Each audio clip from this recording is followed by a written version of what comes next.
Je pense que la télévision actuellement est un très grand danger, d'abord pour la vie intellectuelle et indirectement pour la démocratie.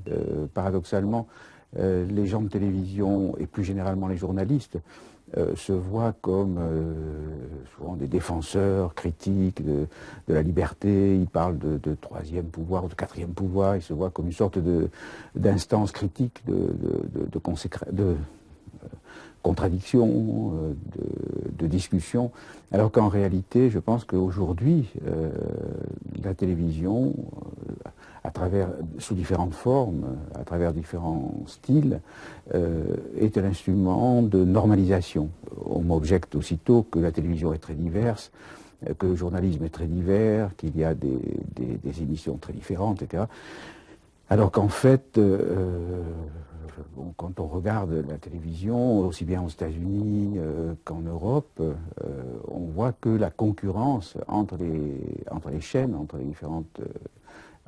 différents émetteurs, homogénéise.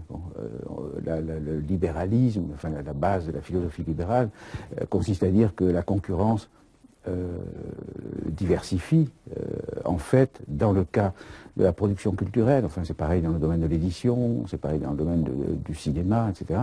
Dans le cas de la production culturelle, la concurrence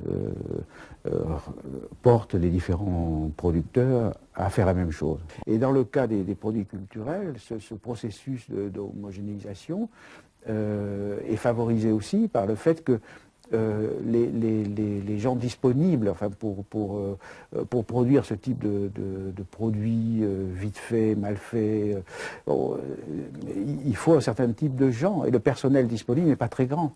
Par exemple, en France, on dit, voilà, il faut traiter quelque chose sur la Russie. Il y a en France une trentaine de très bons spécialistes de la Russie. Mais en gros, on pourrait dire, plus ils sont bons, moins ils ont de temps à passer à la télévision. Et or, il y a des gens qui sont prêts à tout, à parler de ce qu'ils ne savent pas.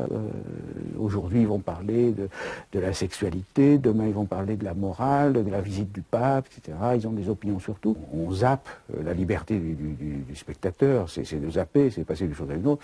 Mais en fait, ils trouvent la même chose. Alors c'est particulièrement visible avec les journaux télévisés, les émissions d'information sont particulièrement homogènes.